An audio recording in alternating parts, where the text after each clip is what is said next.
Very good morning to you. Thank you very much for tuning in. This is a live. This is a live picture from the National Assembly chambers, where we do expect business of the day to commence in a matter of minutes. This is the 12th Parliament first session, and this broadcast is brought to you by the Parliamentary Broadcasting Unit in conjunction with the Kenya Broadcasting Corporation. And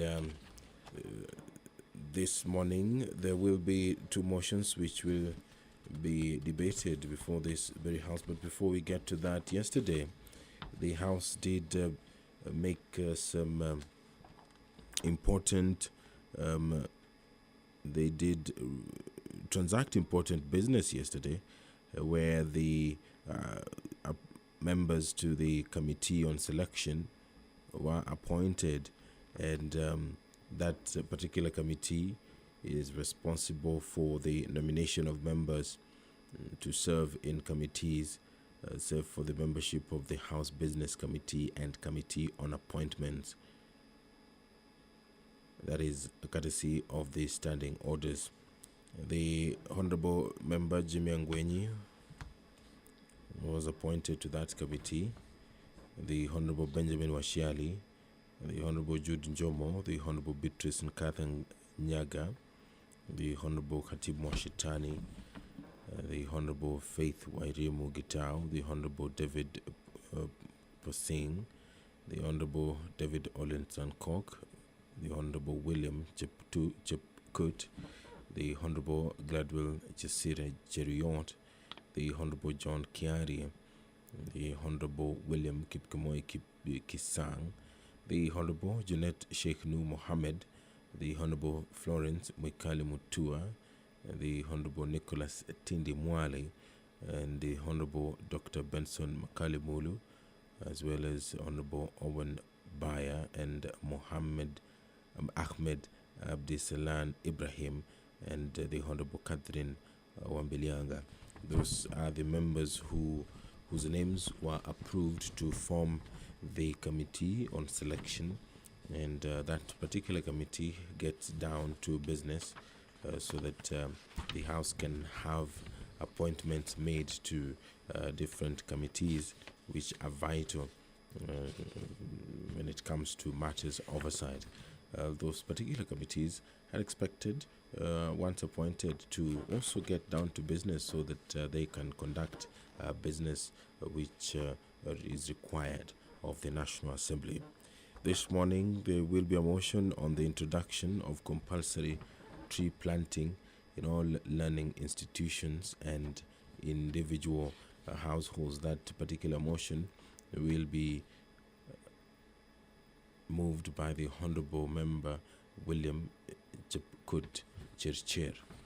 Also, there will be another motion by the Honorable Omar Mohammed Malim on the provision of salary incentives and adequate decent housing for police officers who are deployed to serve in northern Kenya and other hardship areas. That will be a motion which will be moved by the Honorable Member Omar Mohammed Malim, and it is among the two motions which will be debated before this House this morning. If you're just joining us, these are live pictures from the National Assembly chambers, where business is just about to begin. This broadcast is brought to you by the Parliamentary Broadcasting Unit in conjunction with the Kenya Broadcasting Corporation. There is a broadcast available on KBC Channel 1 as well as Bunge TV.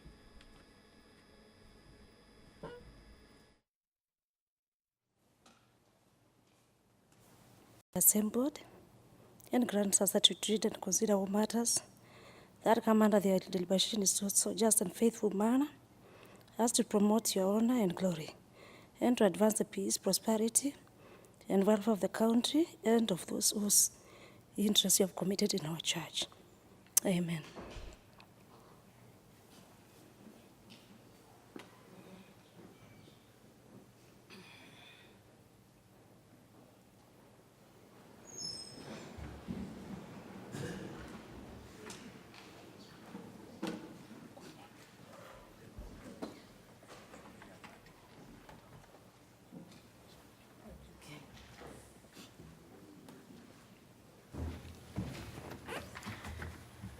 Honorable members,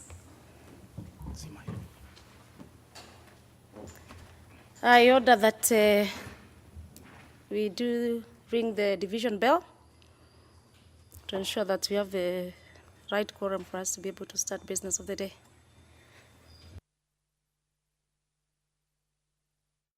So until that number is attained, then business cannot commence. But this morning, the introduction of compulsory tree planting in all learning institutions and mandates the state to encourage public participation in the management, protection, and conservation of the environment. Further aware that deforestation is one of the main contributors to climate change, noting that Kenya has not been spared by the effects of global warming and climate change as a result of deforestation, amongst other aspects. This House urges the government to introduce compulsory tree planting programs in all learning institutions and individual households. That will be a motion which will be moved by the Honourable Member William Chepkut. Quorum has been achieved. Members, I can confirm that we have the quorum now and we can start the business of the day. Order number 1, administration of oath. Order number 2, communication from the chair. Order number 3, messages. Order number 4, petitions. Order number 5, papers. Order number 6, notices of motion. We have a notice of motion.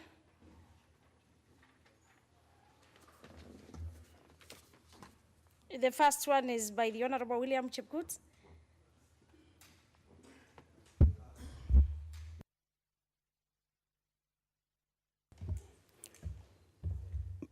I beg to move following motion, that aware that Article 42 of our Constitution... Honorable, maybe a guide from the Speaker's desk. You beg to give notice. Yes? Just carry. You just beg to give notice because it's, you are giving notice of motion.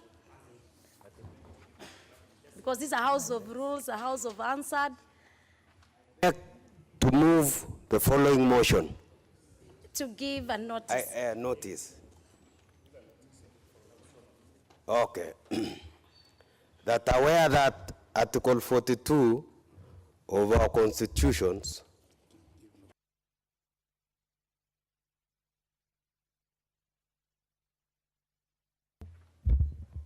Yes, honorable members, we are on number 6, that is notice of motion, and the honorable member is giving a notice of the motion. You can carry on.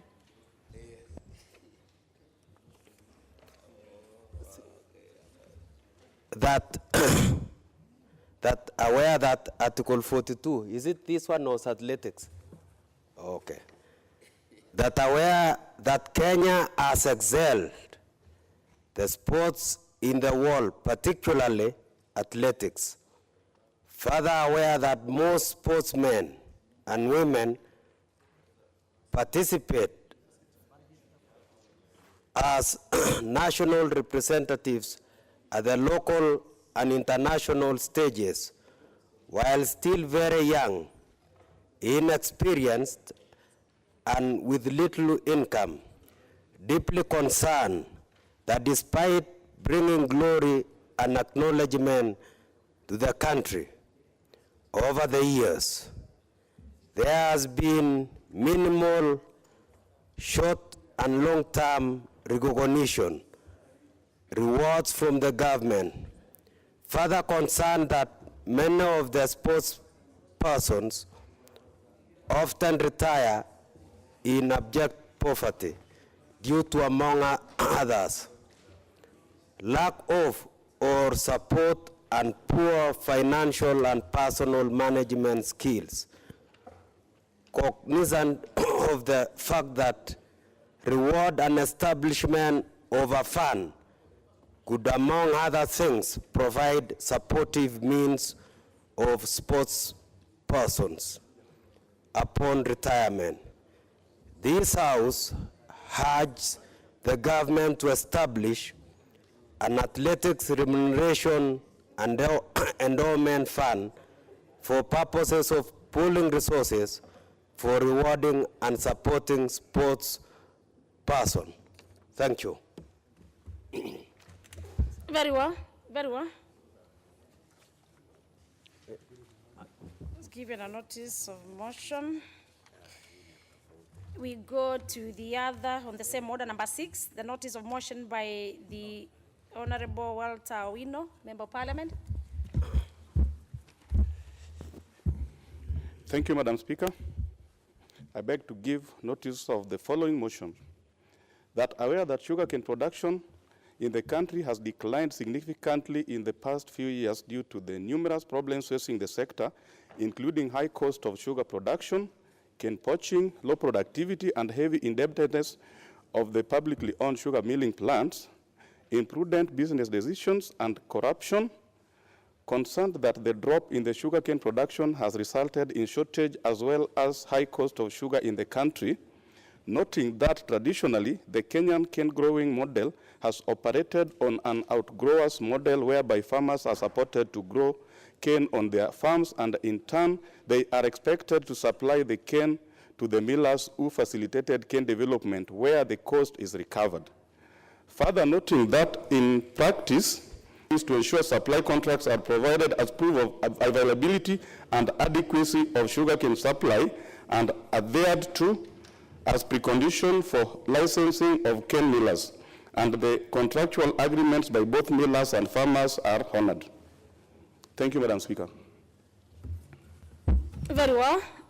All know, members of Parliament, that forest is key. It provides food, firewood, wood for our furniture, shelter, just but to mention a few. So, it is very important that I urge all of you as members of Parliament, since it is not a money bill,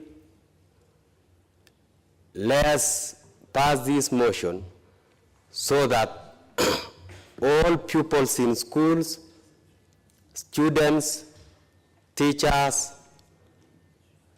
administrators, parents, plant trees. Even in our own houses, 10% of the total land we own, we must plant trees for this generation and generation to come. We've got 3 classical examples. The second president of the Republic of Kenya in 2002 started Egerton University Botanic Gardens, planting of trees. And in 2011, Ambassador of China to Kenya started herbal tree planting in Egerton. And another classical example is here in Gong, Kajiado. The Kenya Re, through corporate social responsibility, they are planting trees.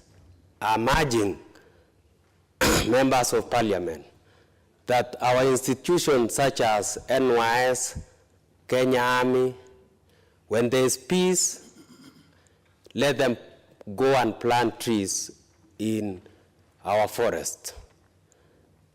Mau, Mount Kenya, Aberdares, even my home area, Kaptagat Forest. People are cutting trees and they are not planting. Even Nandi, even Kericho. But a classical example again is Unilever. They have tree nurseries and they are planting trees. So, and you know, we've really destroyed, you know, trees provides medicine, both herbal and conventional medicine. So I'm urging and especially the Mau, I want, and especially Mau, I want the NYS people be deployed to go and plant trees.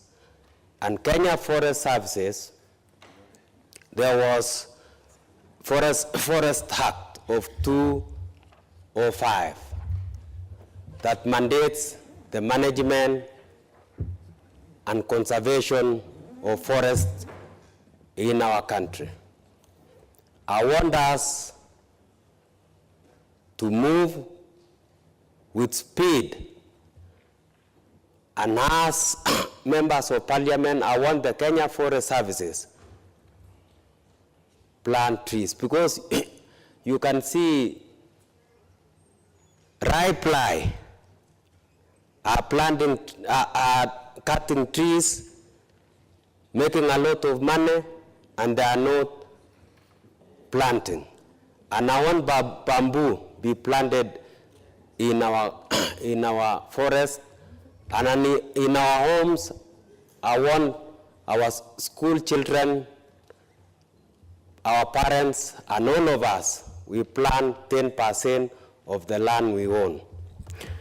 So members of parliament, I urge all of you to support this motion.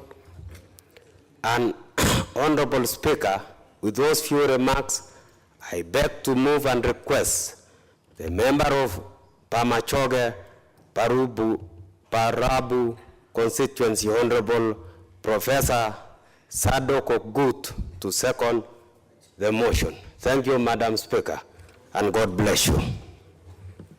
Yes. Very well. You have a second? Yeah. Yes, the honorable member to second. Thank you, Madam Speaker. I stand to second this motion that has come from one of the independent MPs who has clearly put the matter to this House in a very humble manner on the need to increase forest coverage in our nation of Kenya. Globally, each nation should have 10% of its landscape covered by forest. Currently, Kenya has about 3% of its landscape under forest cover because of the challenges we have had over the many years.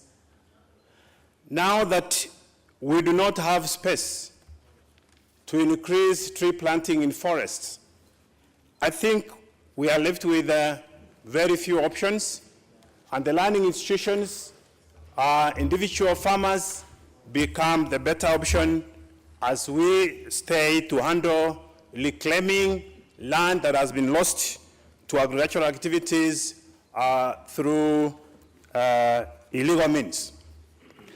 I stand, Madam Speaker, to support this motion because of many reasons. One is that schools, learning institutions, universities included, remain part of the spaces where we have plenty of land. The initiative to plant trees is not new. The Honorable MP has already alluded to the situation in Egerton, where we have a botanical garden that is catering for research by the university, but also for aesthetic and beauty of the institution, and also serving as a source of seedlings to adjacent communities. I also want to acknowledge that Kenyatta University has also a botanical garden that serves for learning purpose with the trees that have been imported from various areas of this country, including the drylands trees imported, the soils imported, to create an environment that is conducive for the growth of the indigenous trees that have been imported to be secured in these institutions. So, Madam Speaker, I also want to say that increasing tree cover not only safeguards the medicinal industry, but also provides a link between learning and the realities in communities.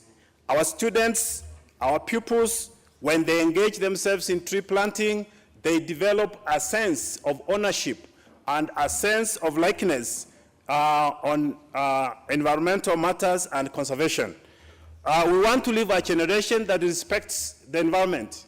It's unfortunate that some of us have not been very concerned on the role of environment to our lives, and yet the nation of Kenya is a signatory to many conventions, including Biological Convention, Convention, the Convention on Biological Biodiversity, and a global strategy to plant trees for conservation. I believe that many of us come from areas where the landscape has already been destroyed, the tree cover has been reduced, and yet we know that the need for trees in the rural areas stands top. The increasing factories in the sugar industry, the factories in the coffee, in the tea industry require a lot of trees. So schools can also engage themselves in tree planting as a commercial, for a commercial reason, but also individual households can also do tree planting to earn money. I know that moving into tree planting creates challenges in terms of competition. The honorable member. Honorable, the member who is just walking in. You don't just cross. Can you just go back, do what is necessary, and so that we can have some decorum with this? Thank you, Madam Speaker. I'll proceed that the motion has come at a timely, at a good time when the global community is meeting at Giggle to discuss on how to deal with environmental issues. And I think it beats logic for us to engage in this discussion and be able to give a direction on how best to involve our institutions and individual households in tree planting. Finally, Madam Speaker, I want to say that in promoting tree planting programs at the institutional level and also at the household level, we will be helping the dreams of some of our heroes and heroines in this country, including Professor Wangai Maathai. In one of her speeches, she has said, if we destroy nature, then nature will destroy us.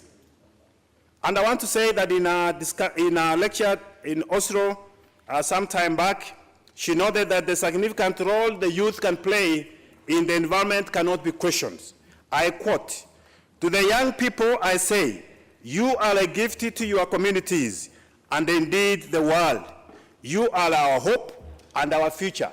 We want our children, we want individual communities and households to appreciate the value of trees, both as an environmental ingredient, both as a component of nature, but also as a source of income. Madam Speaker, I second this motion. Thank you.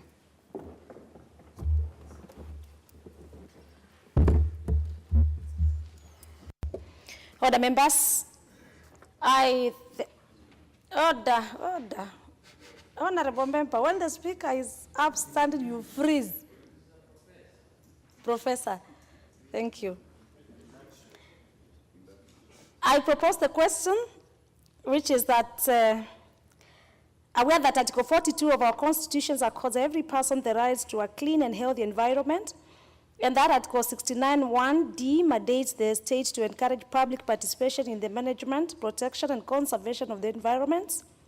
Further aware that deforestation is one of the main contributors to climate change, noting that Kenya has not been spared by the effects of global warming and climate change as a result of the deforestation, amongst other aspects. Deeply concerned that this has adversely affected the agriculture sector, which is the backbone of the rural economy, and also led to severe droughts being experienced in all parts of this country. This House urges the government to introduce compulsory tree planting programs in all land institutions and individual households. Thank you. You can proceed now, Professor, to have your seat. Honorable Professor, to have your seat.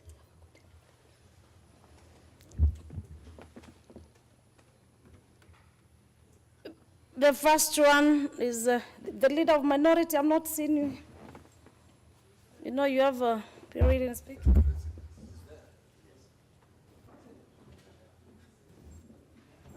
Put your card at the elevation. Thank you, Madam Speaker, for giving me this opportunity. But, Madam Speaker, before I support the motion, allow me just to take 1 minute and make a correction on what I've seen appearing in Daily Nation today on the front page regarding why this House is asking the House Procedures and Rules Committee to increase the number of membership in committees from 17 to 19. Madam Speaker, I think the papers got it wrong, or at least the Daily Nation got it wrong, and I want to say that we support the freedom of the media. I don't want to really attack the Daily Nation, but I think probably we didn't explain ourselves properly. Allow me just to say that the main reason why we thought it wise to increase the number of membership in the House, remember it used to be 29 in the last Parliament, we brought it down to 17. But after calculations, we realized that a good number of MPs will sit in 2 committees, but another good number would sit in only 1 committee. And Madam Speaker, that would create a problem to the leadership, especially the whips, where some MPs find themselves in 2 committees and others find themselves in 1 committee. It would create a class system in the House, and some MPs may even blame the leadership for discriminating against them. And that is the sole reason, really, Madam Speaker. It has nothing to do with extra allowances for MPs. Madam Speaker, if anything, I think the SRC has capped allowances to MPs who are sitting in committees to at most 16 sittings in a month. And by the way, 16 sittings is basically, even if you have 1 committee, you will most likely sit 16 times in a month. So I think my friends in the Nation media and a good friend of mine, Gilirachu, got it wrong on that. I wish he called me for clarification. I just wanted to clarify that. Madam Speaker, I want to support this motion being moved by the Honorable MP for Ainabukoi, I think, so if I get the name correctly. And I've realized that the MP for Ainabukoi, Mr. Honorable William Chepkut, is filling in the shoes of his predecessor very well. I remember Honorable Chepkonga was a very vibrant legislator in this House. And yesterday when we were sitting in the House Business Committee, I was impressed to see that this is the MP who has proposed more motions than any other MP in this House. And I want to just start by saying kudos to you, Honorable William. I think you have started on the right footing, and I think your constituents are looking up to you.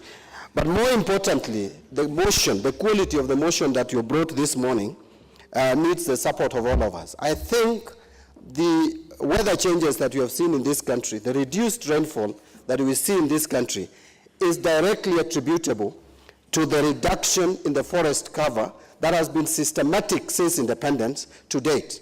I will not repeat what my colleagues have said, especially the mover and the second, Professor Gutu, have ably put it, that probably now the forest cover is just about 1.7%. This is a shame, this is a disaster.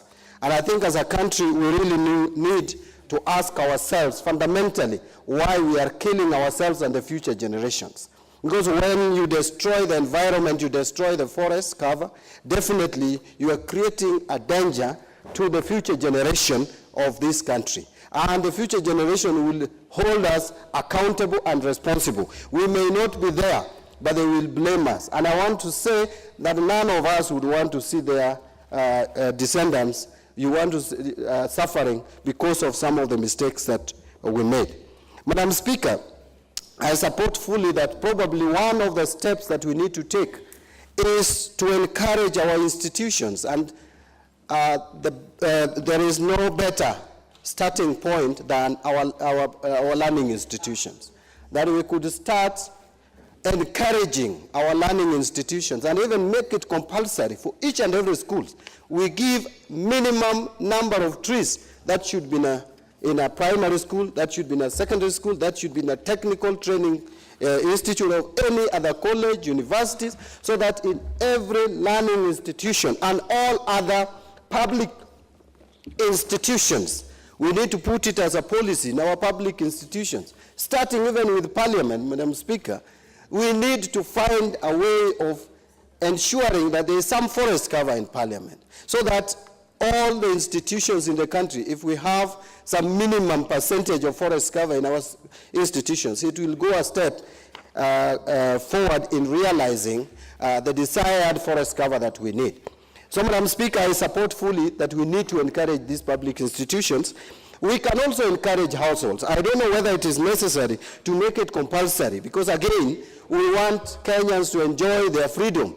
I don't want to see the old style where chiefs come to our homes and start killing people and arresting people for not planting trees. I think it should be inculcated. It should be a principle. It should be something that we embrace willingly as a country and as a society, that we have to plant trees in our homes. In fact, it is even decent. When you have tree cover in your home, the home even becomes more decent and good to live in than if you stay in a home where there is absolutely no tree. So we need to encourage as opposed to forcing. But for our public institutions, we can make it mandatory and we force. But, Madam Speaker, where I also see the problem is not even about planting of trees. The problem is about protecting our forests. I was just discussing with my friends here, and we tend to agree that a lot of environmental conservation is a devolved function. However, if you do it in places like schools, that is still a national government function. But our forests, the gazetted forest in this country, is a national government function. And we have enough forests, gazetted forests in this country. Where we are failing is planting trees in those forests and protecting them. In fact, I want to encourage the committee, which will be looking into this matter, to even go a step further and ask those employees we are paying every month as forest warders, people who are supposed to protect forests, are they doing their work? If you come to my constituency, for example, I have one of the biggest forest covers in this country, relatively big, the Gwasi Forest, or Gwasi Hills. Now, it's to be followed up. The implementation committee that will be formed, and I'm happy that the chair of that committee will come from the minority. I want to ask whoever will be lucky enough to be elected by the membership to chair that committee to, this time round, take this motion and make sure it is implemented, so that in 5 years' time, we can realize even 5% forest cover in this country. And then a lot of our problems, a lot of the problems that we see will be sorted out. You know, there are very clear examples. When you drive, some of us who probably came to Nairobi earlier, when you drive from Udhiru coming to town, past Kangeni coming to town, that place used to be bare. There was no tree at all. Within a very short time, in a period of just about 5 or so years, you can see the kind of trees on both sides of the road. That just demonstrates to you that if we are concerned enough on planting trees and protecting them, within a very short time, maximum 10 years, this country would be forested in a way that everybody would be happy about. When we travel abroad, we go to countries, other countries which take issues of environment seriously. You can see how they treat issues of planting trees, take it so seriously. In Kenya, we have a big problem. There was a time, in fact, we had even left places which we used to use as recreation, like Uhuru Park, Central Park. They were completely neglected. I'm not saying that they have reached the level that we want them to reach. My final remarks, I want to plead to our county governments that we allocate quite a bit of money, not so much, But our county governments need to allocate enough and sufficient funds to protect our environment. I don't see why our counties cannot even put a target that every year they are planting even 1 million trees in every county. If that happens in our 47 counties, within 5 years, there will be a change in the forest cover in this country. Madam Speaker, with those many remarks, I want to support the motion moved by Honorable William Chirchir, that this is a good motion, and I urge the House to support the Honorable Member for Anabuko very strongly. Thank you, Madam Speaker. Thank you. Well spoken. The first one on my request list is the now member, the County Women Representative, Isiolo Jaldesa Dida, Honorable.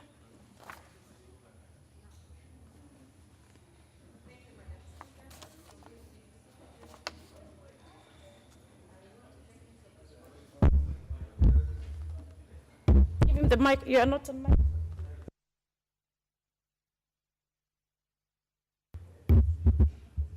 You can use, just give a different mic. Okay. Thank you, Madam Speaker, for giving me this opportunity to contribute to this very important motion. I also want to take this opportunity to thank the mover of this very important motion. Madam Speaker, sorry. Order, members, order, members. Thank you. We have to listen to the member. Our contributions will be listened without disturbance. Order, members, let us have some decorum. Thank you, Madam Speaker, for protecting me from our men colleagues. I think they like intimidating women, and I appreciate. Madam Speaker, I want to thank the mover of this motion. Of course, this is a very important motion to our lives about protections of our environment, and that he's seeking to make tree planting compulsory. Madam Speaker, this is not the first time this initiative has been started. When I was growing up in the early 80s, Madam Speaker, I remember the famous slogan by the former President of the Republic of Kenya, President Daniel Toroitich Arap Moi, with his famous Kupanda Miti. And it used to be a joke in our community. When kusema kupanda miti, people were thinking it was climbing trees. And it was very, very popular. And because of that, to date, most of our very dry, remote areas still enjoy some levels of forest, Madam Speaker. Madam Speaker, I'm so saddened that that initiative, many years down the road, did not bear the kind of fruit that we will want to see. Madam Speaker, it's for that reason I passionately rise to support this motion. Madam Speaker, afforestation or tree planting is the effort of planting trees in a barren land so as to create a forest.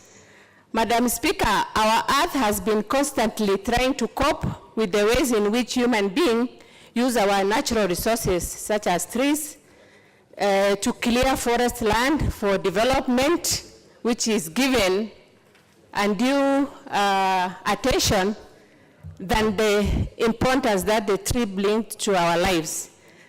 Madam Speaker, cutting down trees has contaminated our air, it has contaminated our land, our water, it has created a pollution which has resulted to global warming.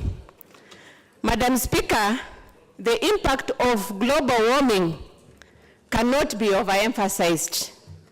Madam Speaker, it affects our ecosystem, our water resources, created food shortages, health, widespread poverty, recurrent drought, and floods, Madam Speaker. Madam Speaker, just to give you an example, the county of Isiolo, where I represent, for the last 3 or so years, we have been experiencing a severe drought, which has left 80% of my constituent poorer than they were before.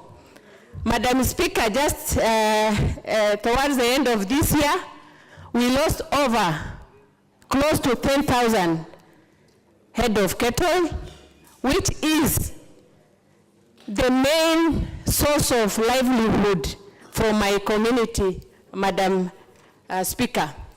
Madam Speaker, even in a situation where we experienced rain, due to global warming, we experienced the worst flood.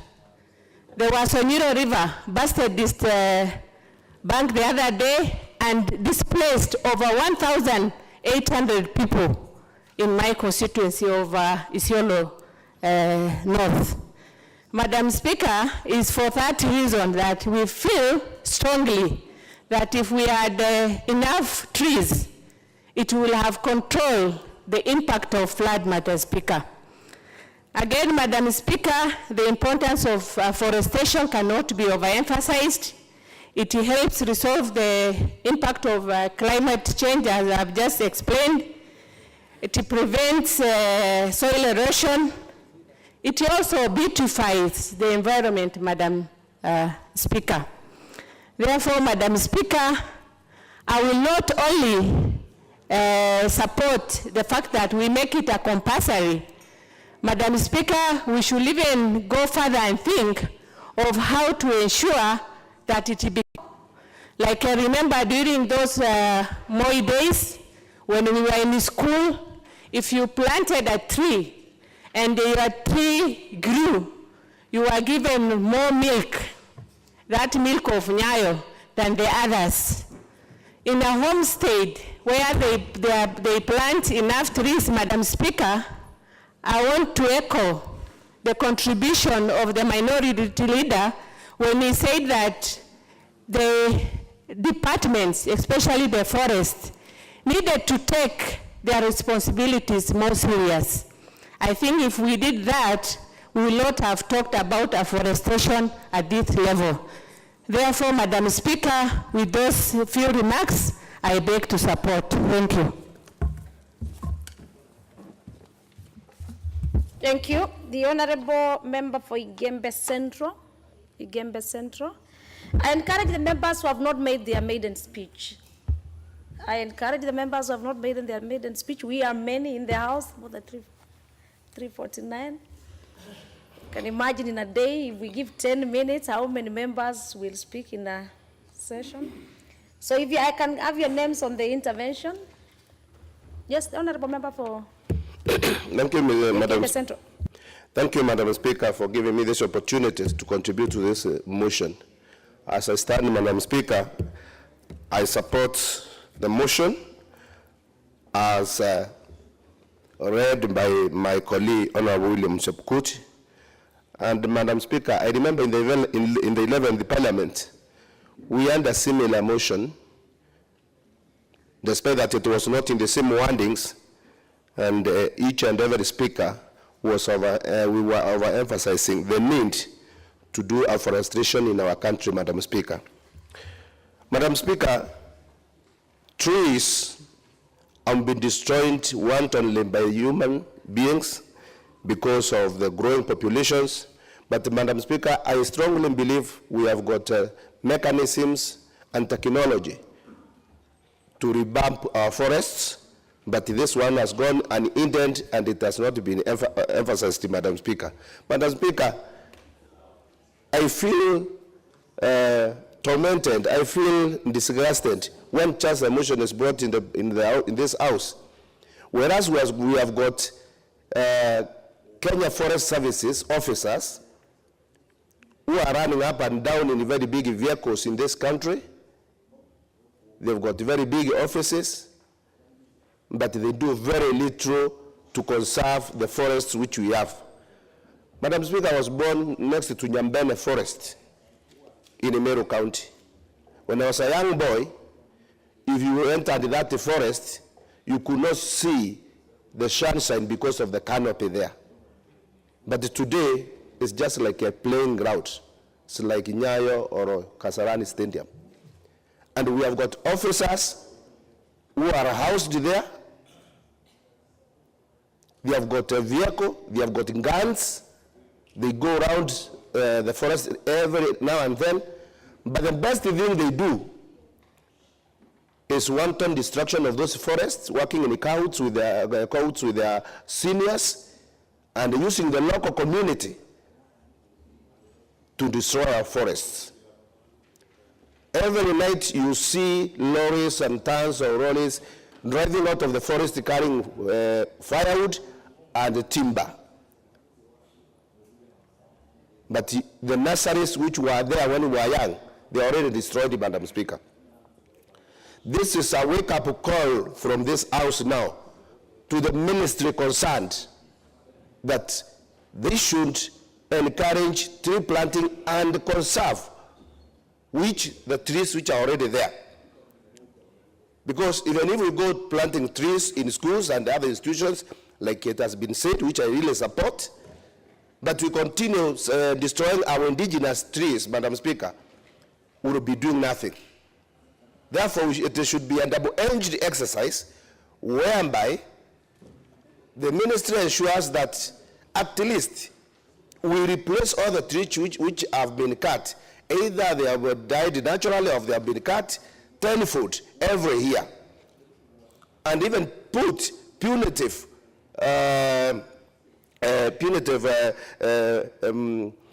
caution on those people who go felling trees just like that, Madam Speaker. If you kill an elephant and you are caught with that ivory, count yourself in jail for over 10 years or more and hefty fines. But you go and drop a tree which has been there for 80 years and you carry the wood, nobody asks you, Madam Speaker. We are destroying our environment, we are killing our environment, and the powers that be of the ministry concerned should take it immediately and do the same, Madam Speaker. On top of that, Madam Speaker, we have got trees which are sent to drain our waters and our rivers, Madam Speaker. Like the gum tree, or eucalyptus tree, or whatever name we give it, that tall one. It is said that it sucks a lot of water in our rivers, Madam Speaker. And this one has gone unaided when you find that people are planting these trees deep into the river beds, and most of our rivers are drying. And we are told that we should conserve, we should plant indigenous trees in such places so that we can at least conserve the little water we have, Madam Speaker. These trees should be planted in areas where they are not near rivers, and where we have rivers, we plant indigenous trees, and this will also help in conservation, Madam Speaker. These days you find that once there are rains, you find tons and tons of soil on our roads because they have been swept from the hilltops, from our shambas, from the other places, because the top cover has already been eroded by this wanton destruction, Madam Speaker. Therefore, Madam Speaker, I strongly support the same, but before I end, Madam Speaker, let me echo the ones of the minority leader, whereby I'm pleading with our newspapers or our members of the fourth estate, Madam Speaker, when they are reporting that, let them report objectively. And let them not look at the wrong side of the coin. Because I think our reporters, once they hear something about the parliament, there's some nostalgia, or I don't know why they hate us that much. Until they just write even what was not said. By being a member of two committees, Madam Speaker, doesn't earn a lot of money towards the salary. On top of it, once you sit in a committee, you sit once, you don't double sit. Even if you are a member of 10 committees, you will just sit in one committee at a time. And that may be just one day. So with the due respect and humility, the reporters, please report objectively and don't just look at the wrong side of the coin, or don't report what you feel you are happy with, but you are hurting those who you are reporting against. I support you, Madam Speaker. Thank you. The member for Mandera. Is it Mandera? Honorable Harkey. Thank you very much, Madam Speaker, for giving me this opportunity. Your constituency is Mandera. You can we can confirm and your full names. Wajir, I'm the Member of Parliament for Wajir East, and my full name is Rashid Kasim Amin. Thank you very much. Alias RK. RK, alias RK. So thank you very much, Madam Speaker, for giving me this opportunity to contribute to this important motion. This motion is indeed quite important, particularly for those areas that are prone to desertifications. Emphasis of tree planting is critical, and institutionalizing forestation is quite important. But one thing I will be able to add on to this as a recommendation to further the progress of forestation and institutionalizing forestation in our schools. Most of the schools, particularly those in arid and semi-arid areas, do not have water, do not have tanks. I would suggest, as much as we encourage tree planting for schools in those areas and institutions in those areas, I would suggest water tanks and any reservoirs for water should be encouraged, and schools should be emphasized so that they can be able to store water and the children can be able to water those trees as it be compatible with those environments that we are able to initiate. One thing is quite important. Some of the neem trees, which you see mostly in the urban and arid areas, are quite useful in those areas, and they can be able to grow very fast. I would suggest the KEFRI, Kenya Forest Research Institute, should be able to collaborate closely with the KFS so that they can be able to ensure that the appropriate trees are identified for those localities so that they can be able to thrive well in this afforestation program. One other thing that I will be able to suggest further is that they should be able to work closely, the KFS and the KEFRI should be able to work together in tandem so that at least the specific trees and enforcement of those institutionalization of forests can become a reality. One thing, in the early days, I can be able to remember very well. In the Moi regime, a lot of emphasis in afforestation has been done, particularly the conservation as well as forest growth were encouraged. Today, as we speak, even that institution for conservation of soil and water has not been forthcoming quite well. One thing I've been able to realize is that the Grand Coalition of Kibaki, Honorable Kibaki, have not emphasized so well as compared to the former regime of Honorable Moi, which he was able to emphasize soil conservation together with afforestation. We have seen in the last government, in the previous other government, the country to have a 10% forest cover for the country. So I would suggest this country and this government of Honorable Moi, Honorable Uhuru Muigai Kenyatta, should be able to learn lessons and be able to ensure that the lessons that we have learned in the past years of the early 70s, early 80s can be brought forward so that we can be able to enforce forest covers and growth of forest cover in this land. One other thing that we have been able to realize over the years is that the poverty index in these areas have increased over the years, and people are resorting to forest as a source of livelihood. They are making their livelihood from forest, they are cutting trees, they are getting charcoal from trees, and they are selling it.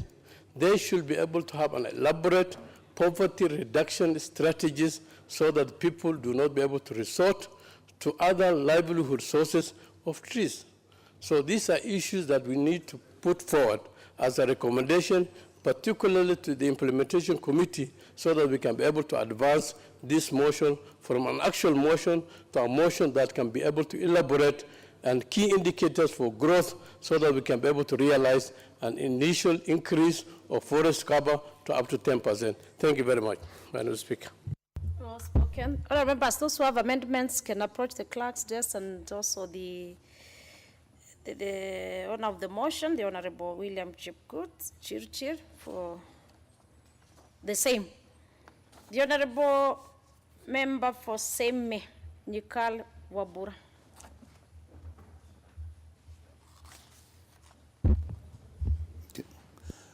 Thank you, Madam Speaker, for the opportunity to contribute to this important motion. And let me also congratulate the mover for bringing this motion to the floor of the House. Madam Speaker, the value of trees and other plants in conservation of the environment and the sustenance of the environment cannot be overstated. If we think about it just for a minute, the earth is inhabited by animals and plants. That's basically it. And there's a clear balance between the animals and plants on how they operate on the earth, and that is what will protect the earth. If there is an imbalance in any way, and if the animals, for example, do away with the plants like human beings do, then obviously that imbalance will mean that the earth cannot exist. It is as big as that. Madam Speaker, trees are the lungs of the earth. They actually take up the carbon dioxide that the animals bring out when they breathe and actually replenish the earth with oxygen. Without those two, the earth there will be no life on the earth. And we all know that it is the trees that are actually the carbon sinks. And if we are industrializing like we all intend to do, like what has happened in China, without trees, we will be in a complete mess. China is experiencing that with the industrialization and without proper planning for tree cover, you actually mess the environment, you get fogs, and people actually do get sick. So we must preserve the carbon sinks, and therefore as many trees as possible should be planted. And this motion urging that schools and individual homes should have tree covers is actually quite in order at this time. But I think the mover can actually extend this to other institutions, particularly institutions that by their activities do affect trees. Like he indicated, companies that actually cut trees. There should actually be a law that says that if you cut trees, you must replace that particular tree that you have cut. In some countries, it is compulsory that any activities that you undertake, pictures are taken, data is taken before you undertake that activity is in the environment, and when you complete your activity, the environment must be restored to what it was before. I think this will move us in the same direction.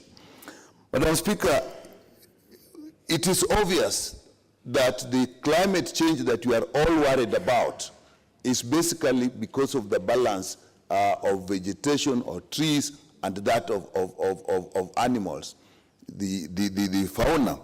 And that climate change, we are already seeing it in some places. It comes as drought. In some places, it comes as floods.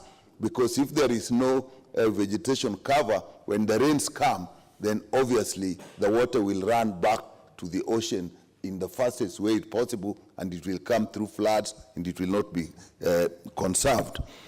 On the other hand, trees are actually the catchment, the water catchment for the rains that we get. So this balance is so delicate that if we don't look at it, then obviously we're going to have a problem.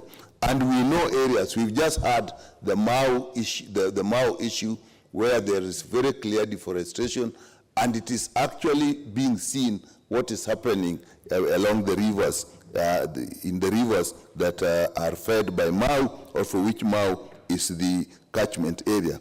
Obviously, if we do not conserve trees, we are definitely going to interfere very adversely with our food production. If there is no water catchment, there are no rains, obviously you cannot have proper food production. If the water that comes is not conserved, again, and you have floods, again, we will not have food production. And Madam Speaker, even health, if we do not have a clean environment, I've just indicated of the fogs that will occur if you have industrialization without the carbon sink working properly, the health impact is actually quite big. Respiratory illnesses, waterborne diseases, all these are things that are related to that. And therefore, Madam Speaker, we cannot really say even discuss or even argue whether we should plant trees. We should only say the mover should actually look at how we get more institutions to do this. But let me say one thing, Madam Speaker. We have had motions in this House the last 5 years, and we have motions, and you really never see anything happening. And I think it is for two reasons. One, we all come with motions that end up by saying urging. If you urge the government, it has been urged. It is very difficult to implement a motion that ends with urging, because nobody has been actually put to task. So it's been urged. So there is nothing you can follow up and say nothing was done. We have the member for Nandi.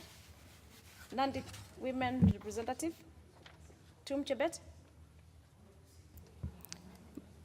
Madam Speaker, I stand to support this motion. We know deforestation has a lot of side effects. We know about climate change. Kenya is a signatory to Kyoto Protocol, and we are to follow and adhere to what we signed. So this motion, I support it in that global warming will be an issue of the past if we plant trees in our learning institutions. When we talk about global warming, we know the results of it. One is flooding in our coastal towns. The issue is we have to engage our students in our universities to do internship, and the county governments will have to pay. So we'll be creating jobs for those who are working, who are learning in our institutions of learning. Talent identification is an issue. When we engage the youth, we'll know their areas of expertise and we locate them wherever they are. We know quite of our youth are doing tree planting, and when we do this venture, they are going to be engaged in income generating projects because they'll have a place to sell their trees. We know agriculture is the mainstay of our economy, and when we do deforestation, there is ozone depletion. There are side effects, one of which we'll get a lot of diseases, and we'll use a lot of funds to treat the sick in our hospitals. So we have to rescue the situation when we plant the trees. One issue is there'll be death of fauna and flora, and we are going to lose because we have a lot of tourists coming to our country. So we have to plant trees in our institutions. We have quite a number of women and youth in groups. They are going to sell their tree seedlings when we engage in such a project. So I support this motion so that we have serene environments in our homes. There is a lot of stress, and when there are a lot of trees, you just go and sit down and you feel you are happy. So I really support this motion because we want beauty in our homes, we want beauty in our schools, we want our children to be engaged. It is not a matter of doing theoretical part in school only, but they'll do practical work. So I support this motion, and I call upon our county governments to set aside some money in environment sector so that they'll use to purchase these seedlings from our youths so that they'll have a source of income. Thank you. Thank you. Honourable members, I have an amendment to this motion. The amendment by the Honourable Owen Baya, member for Kilifi North, which I am going to allow you to move the amendment. Understand the Deputy Whip, your Minority Whip, your seconding, so you get your chance. Though that one will not limit you from contribution to the main one. Yes, the Honourable Member, you can move the amendment to this. Okay, thank you very much, Madam Speaker. I wish to introduce an amendment that the motion be amended by inserting the words "and fund" immediately after the word "introduce" appearing in the 10th line. I would like to ask Dr. Chris Wamala. What is the import of your amendment? The import of the amendment is that we are saying we are introducing compulsory tree planting. Now, if you say compulsory, it means you need to introduce tree nurseries, you need to purchase seeds, you need to do all these things. Now, to say schools, institutions should do it compulsory, then they need to spend money to do that. Schools and other institutions have budgets that are given to them to expend. And therefore, it is important that they look at those budgets and allocate certain funding to be able to actualize this very important aspect of the life of a Kenyan. So therefore, I would urge the House to adopt this amendment that the word "and fund" be introduced in this motion. Thank you very much. I would like to ask Chris to support. The Honorable Chris Wamala to support the amendment. Thank you, Madam Speaker. Madam Speaker, I rise to second. And the gist of the word fund, Madam Speaker, you can only spend what has been budgeted for. This House has passed so many motions before, but unfortunately, they are not implemented. And when you put the word compulsory, if the schools are to plant trees compulsory, they must be capacitated, they must be funded. And that is the importance of the import of that particular amendment, Madam Speaker. Madam Speaker, this motion that has been brought by Honorable Chepkut, it is a very, very important motion, and it's indeed in line with the new Sustainable Development Goals. And Madam Speaker, we want to salute the late Professor Wangari Maathai, may her soul rest in peace. She said, if you don't take care of nature, nature will destroy you, Madam Speaker. Madam Speaker, where I come from, the planting season is known because you'll be able to know when you... Chris, though this does not limit you from contribute to the main motion after adoption or we negate the amendment, please just... I'll speak to it later. I second. For purposes of this, I second, Madam Speaker. You the amendment. Second, yes, but your rights to the main motion to speak are still there. So, honorable members, I therefore propose the question, goes to the amendment to the motion, which is that the motion be amended by inserting the word "and fund" immediately after the word "introduce," appearing in the 10th line. Put the question. Is that the feeling of the House that I put the question? Yes, so that we speak to it as amended. Yeah. As amended. I put the question? Yes. So that you can speak to it as amended? As amended, or yes. You adopt or you don't yes. adopt it? Yes. As amended, so that we speak to it as amended. Let me see who those want to speak on the amendment. And the amendment, of course, is the word "fund." The last, no, as the amended. 10th. Let me see. To the amendment. As Yes, amended. Honorable Kimunya. As amended. To the amendment. Straight yourself to the amendment. So you're supposed to put the question as amended. Yeah, but now that's why I told it has to. First time. Some people can object. Others will object. Thank you. Madam Speaker, I wish to, unfortunately, oppose that amendment because it kills the spirit of the original motion.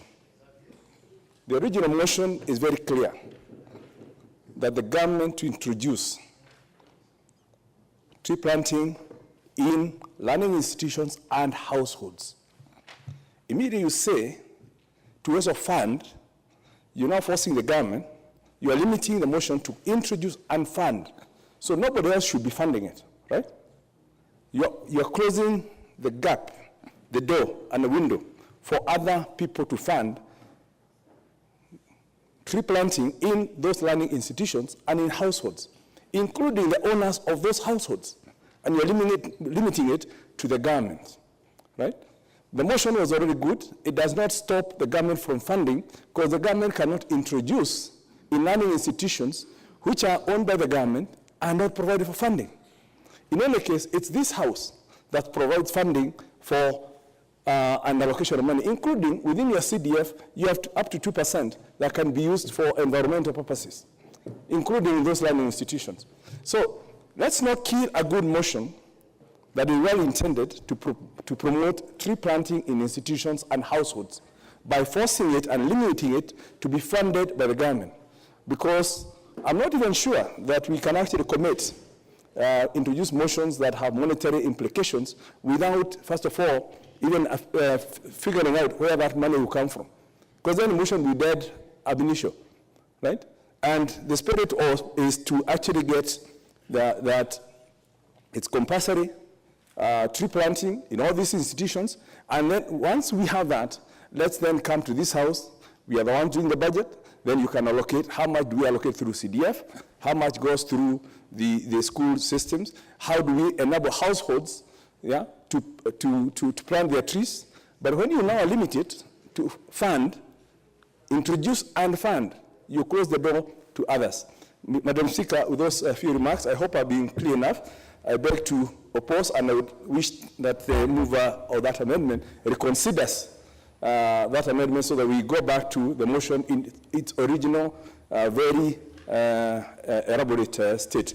Thank you, Madam Speaker. You oppose? I oppose. Right. Honorable Eshomo, Mason? Let's hear. This is a house of debate. Asante sana, Madam Speaker. Yangu pia nashukuru mheshimiwa mwenye amelete hii washa hii, kwa sababu kile tunapigania ni mambo za misitu. Madam Speaker, kwa ukweli Mheshimiwa Leshomo, Honorable Leshomo, I wish you restrict yourself to the amendment, and then now we will still debate the motion. Okay. Asante Madam Speaker. Marekebisho ya pesa ni sawa, inafaa itengwe pesa za kuhusika na mambo za msitu. Kwa sababu hii pesa kwa ukweli sinapitia department mingi. Na mimi ningesema kama inawezekana pesa hii ya msitu ingewekwa katika CDF. Kwa sababu hiyo 2% ya CDF ni kidogo sana kwa msitu. Na msitu lazima tuzingatie, kwa sababu unajua hiyo msitu pia ndio inasaidia wafugaji. Kama sisi wenye ng'ombe, wenye mbuzi, hiyo msitu sikisha hata nyasi hatuwezi pata. Kwa hivyo mimi naonelea mambo ya pesa ingetengwa kupewa, ingeongezewa CDF hiyo 2%. Ndio msitu ipate kuwa na njia mingi ya kusaidia. Na ningesaidia kusema pia hao watu wa msitu, mimi siatuelewi watu wa misitu wanachunga nini. Kwa sababu hawa watu wa misitu ndio wanamaliza misitu. Hakuna watu wanamaliza misitu, ni watu wale wa forest ndio wanakula misitu. Kwa sababu ukikuta makaa, wakipata mtu na makaa, wakipata mtu na mbao, wakipata mtu na miti ile, unakuta wananyang'anya na wanapeleka mtu kotini, na hiyo miti huwezi ona tena, hiyo makaa huwezi ona tena, hao wenyewe tena wanarudi kuuza. Kwa hivyo lazima ijulikane hao watu wa msitu kazi yao ni gani, sababu ndio wanamaliza msitu. Asante Madam Speaker.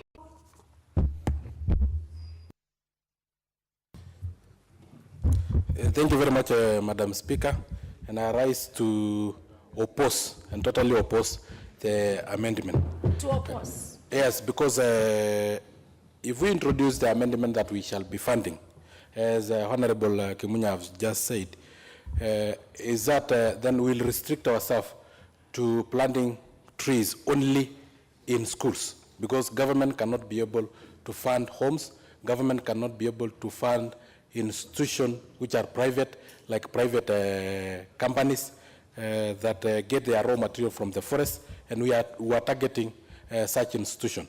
When we introduce the issue of funding, I think when we say that at least 10% of the school compound should be covered by trees, we know what we mean, because we already have forestry department that is in charge of having seedlings. So what we only need from schools is the labor force for them to be able maybe to marshal their students together with the teachers so that they can plant the trees. So so you oppose the funding? So I oppose. You will still have time to debate on the whole motion if it is negated. Thank you, Madam Speaker, because I was on the line. Yes, you're on the line. Let me have the last one from the... We don't raise hands. We don't raise hands in Parliament. I just want to give one more. Member for Kangundo. Thank you, Honorable Madam Speaker. Amendment so that now we can either adopt the amendment, negate it, and then we move to... Madam Speaker, I'll go to amendments. Madam Speaker, the first thing we need to understand here, the difference is the English version. And from the word introduce, I say should be introduce leisure funded programs of tree planting in all institutions and households.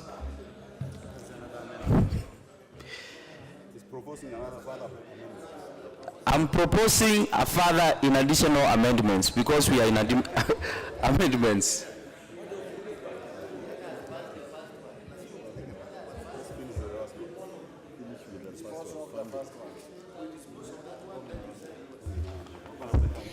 The Honorable Member for Kangundo, you cannot introduce an amendment to another amendment without the right procedure. So consult the clerk. If you have an amendment to this motion, consult the clerk and consult the owner of the motion so that you can come up with the good amendment. So, honorable members, yes, honorable members, I can see the mood of the House is I put the question to the amendment. Then now we can go back to the motion as amended or as it was before. I therefore put the question, which is that the motion be amended by inserting the word "and fund" immediately after the word "introduce," appearing in the 10th line. Will as men as are of this opinion say aye? Aye. And as men as of contrary opinion say nay? Nay. The nays have it. So, honorable members, there's a point of relation. Yes, now we are going to debate the motion as it is in the order paper. The Honorable Leader, Deputy Minority Whip. Mr. Speaker, I want to salute Honorable Chepkut and congratulate him for doing this. As you know, Madam Speaker, Honorable William Chepkut, the MP for Nabukoi, he's a first-time member of Parliament, and he's a first learner, Mr. Speaker. Indeed, when you go to the table office, he's among the first-time MPs who have introduced many, many pieces of legislation. And it's my humble request to other honorable members, particularly those who are first-timers, to follow the suit, Madam Speaker.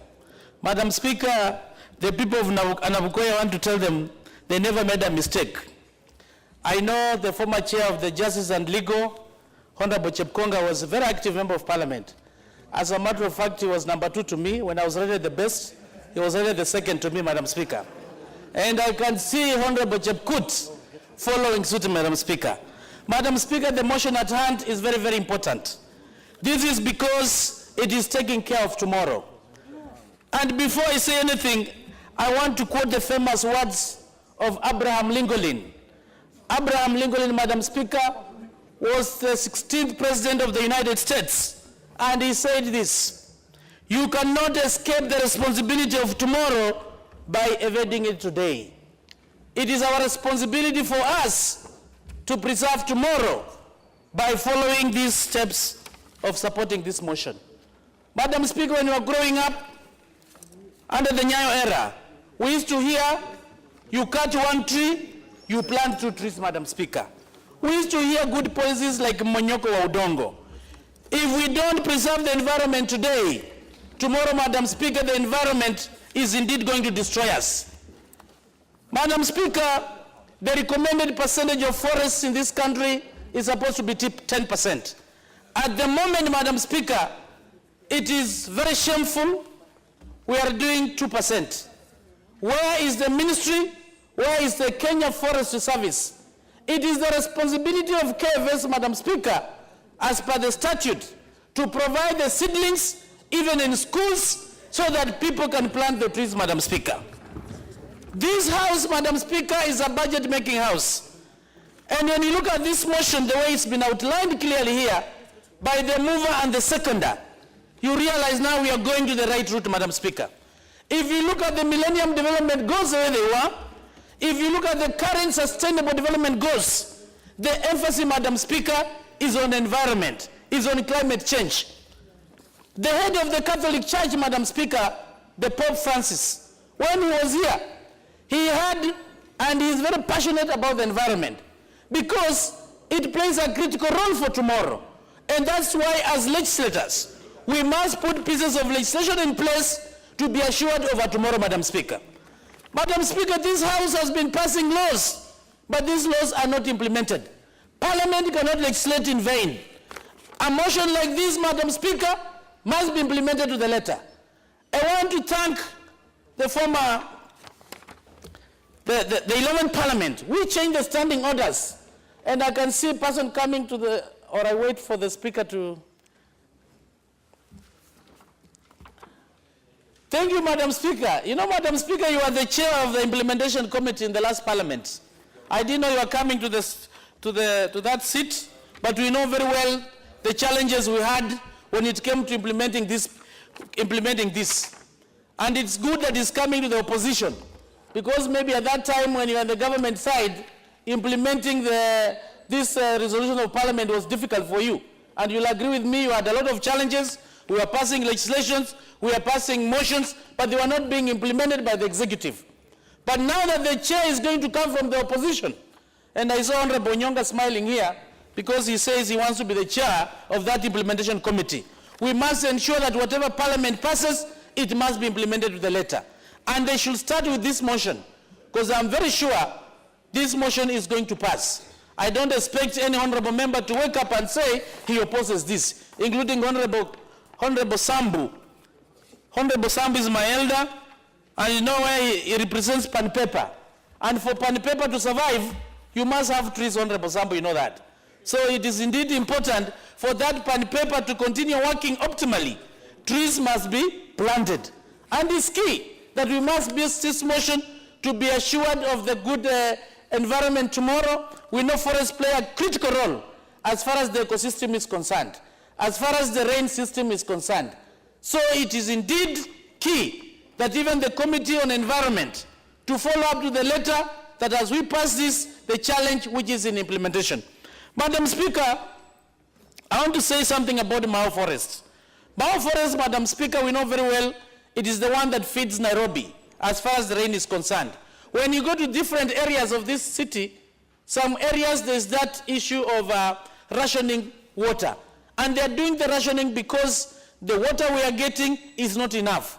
And for us to be assured of enough water, we must do afforestation. And this is what the motion is actually going to address. For us to have enough rain, enough water, we must ensure the forest cover is 10% and beyond.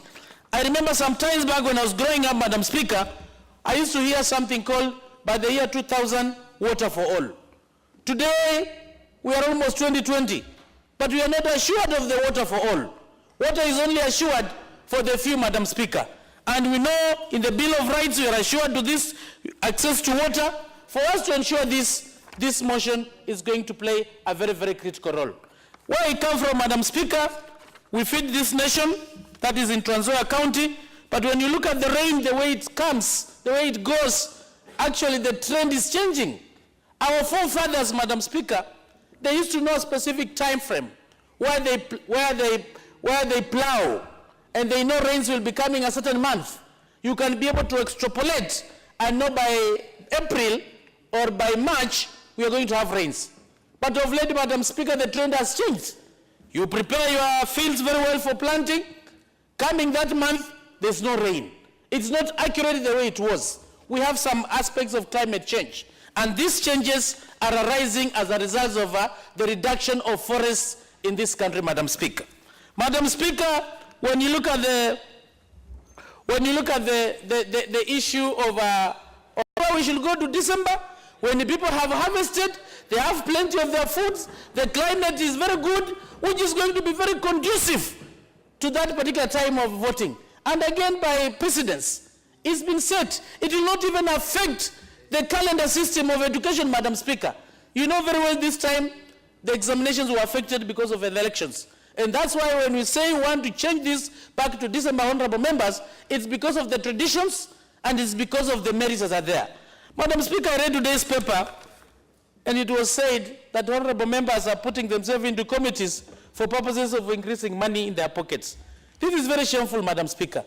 These legislators here, when you go to your committee, Madam Speaker, there's no allowance that you are being paid. Madam Speaker, this committee of SRC, it has brought disaster. I don't see any value, Madam Speaker, that Sarah Serem had brought here, Madam Speaker. And we are saying goodbye to Sarah Serem because he left without any salary. Order, Honorable Chrysanthus Wamalwa, and you are a very senior member of this House. Please stick to the relevance of the motion. I think that's very important and obvious. I want to bring in the context, how you can see it's relevant, what I'm talking about, Madam Speaker. And it's allowed when in a motion, one way or another, you can mention something of national importance as a pass-by when you go on. And I'm speaking as a senior member of this government, Madam Speaker. Don't take advantage. That's why SRC, I can easily commend in this motion that Sarah Serem messed up. She has left without any remuneration policy in this country, Madam Speaker. It is one committee that brought more chaos than bringing order. And it's good, it's a good riddance, it is gone. Madam Speaker, I request the honorable members to support this motion so that we can plant many trees, Madam Speaker, as many trees as possible. Thank you, and I support. Oh, well, I will not restrain members from ventilating and really engaging in the debates of the motions, as long as you don't take advantage. The correlation between trees and SRC. Time here. I am a member of parliament for Loima constituency, and I remember I made my maiden speech a long time ago, and made other contributions also. Madam Speaker, I want to go straight and support this very important motion brought by my colleague and my neighbor in the North Rift, who is again my friend. Madam Speaker, I think because I come from a constituency, from a county that is extremely dry, a county that is a semi-desert. So here I see importance of this very important motion, because it will help even a county like Turkana actually to benefit into a mandatory decision that has been eliminated, that has been brought up by these very important motions. Honorable Speaker, I think trees here help a lot, even in control of climate. I think it will be very, very prudent actually to put more trees so that we try actually to moderate the effects of the sun, because the sun in areas like in semi-arid areas or arid areas has really ravaged the entire cover